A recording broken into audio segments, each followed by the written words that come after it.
saya buka lagi sarung tangannya. Kemana uang ibu yang diambil kemarin? Itu baru pakai jalan ke saya ambil di atas. Ibu ada berapa uang yang sudah diambil, Bu?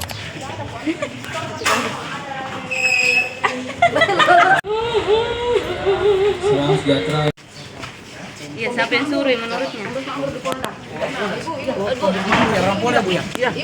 Mungkin setelah kita buka ini di media ada laporan-laporan baru, nanti tidak menutup kemungkinan akan ada lagi. 05/1 Romawi 2025 Polsek Lamasi Polres Luwu pada tanggal 16 Januari 2025. Tidak ada korban-korban lainnya yang menjadi korban dalam penerimaan atau seleksi penerimaan anggota Polri. Rekan-rekan sekalian, untuk pengungkapan ini laporan polisinya sebanyak 4 laporan polisi, yang berarti ada sekitar 4 orang korban dari tindak pidana penipuan ini. Dimungkinkan ada korban lain, oleh karenanya jika masih ada yang merasa menjadi korban dari dugaan tindak pidana penipuan ini, dipersilahkan untuk bisa melaporkan ke pihak kepolisian. Yang pertama, berdasarkan nomor laporan polisi LPB 05/1 Romawi 2025 Polsek Lamasi Polres Luwu pada tanggal 16 Januari 2025.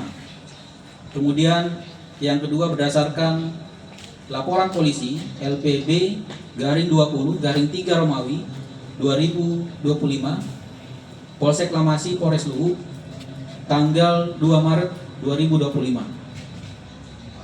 Yang ketiga, berdasarkan laporan polisi LPB 79/3 Romawi 2025 tanggal 16 Maret 2025 dan laporan polisi nomor LPB 86/3 Romawi 2025 tanggal 22 Maret 2025.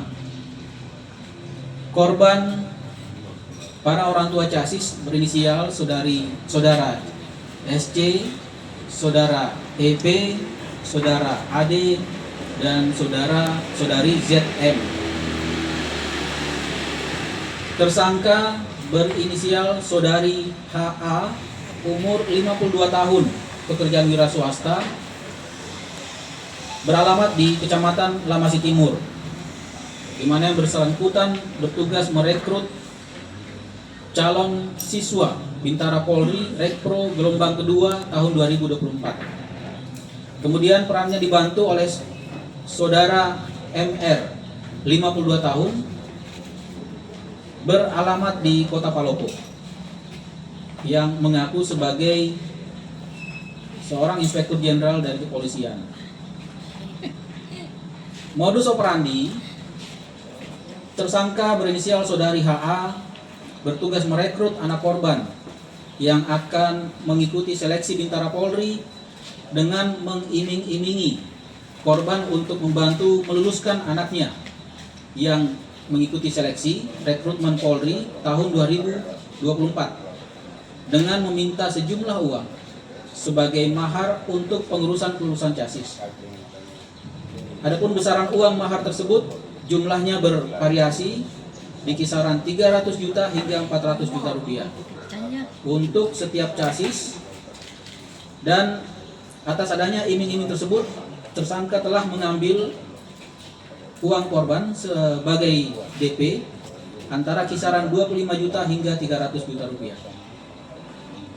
Terhadap tersangka berinisial saudara MR bertugas membantu saudari HA untuk meyakinkan korban, di mana terhadap tersangka saudara MR mengaku sebagai seorang inspektur jenderal polisi ketika berbicara dengan para korban.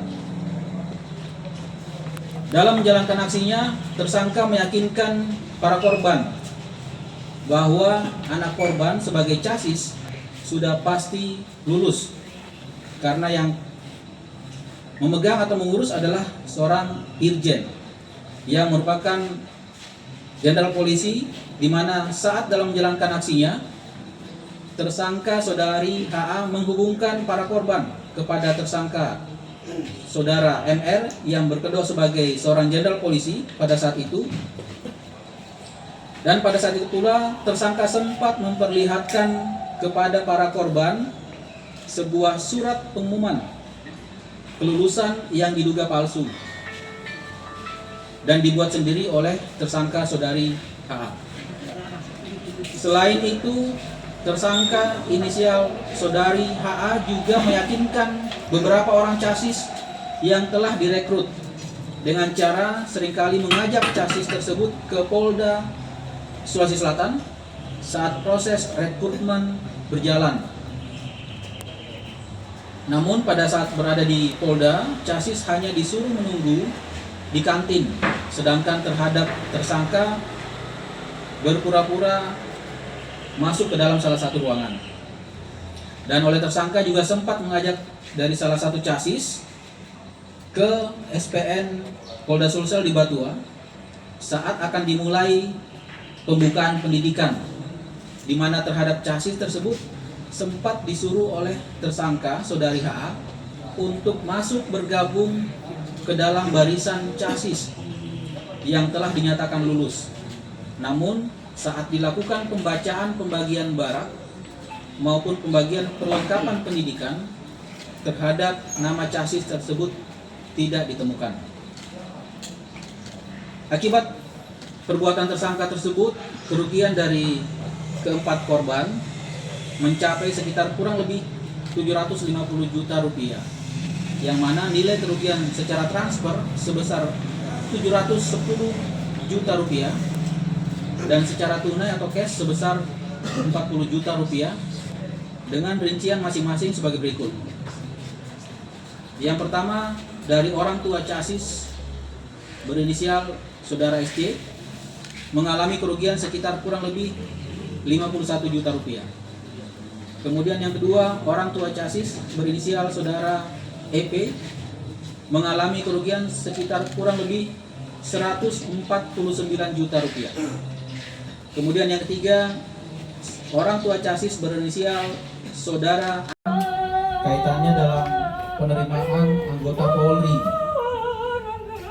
Hal ini penting untuk kami sampaikan pada saat ini, sebagaimana kita ketahui bahwa juga sedang berlangsung seleksi penerimaan anggota Polri. Oleh karena itu, kasus ini kami anggap penting untuk dilakukan konferensi pers agar tidak ada korban-korban lainnya yang menjadi korban dalam penerimaan atau seleksi penerimaan anggota Polri. Dan sekalian, untuk pengungkapan ini, laporan polisinya sebanyak 4 laporan polisi, yang berarti ada sekitar 4 orang korban dari tindak pidana penipuan ini. Dimungkinkan ada korban lain, oleh karenanya jika masih ada yang merasa menjadi korban dari dugaan tindak pidana penipuan ini, dipersilahkan untuk bisa melaporkan ke pihak kepolisian. Ini hanya berdua ini saja yang berperan, begitu. Siapa tahu mungkin di Polres lain ada. Sepertinya ini palsu untuk meyakinkan korbannya. Tolong di-blur nanti mukanya ya. Download Tribun X sekarang, menghadirkan lokal menjadi Indonesia.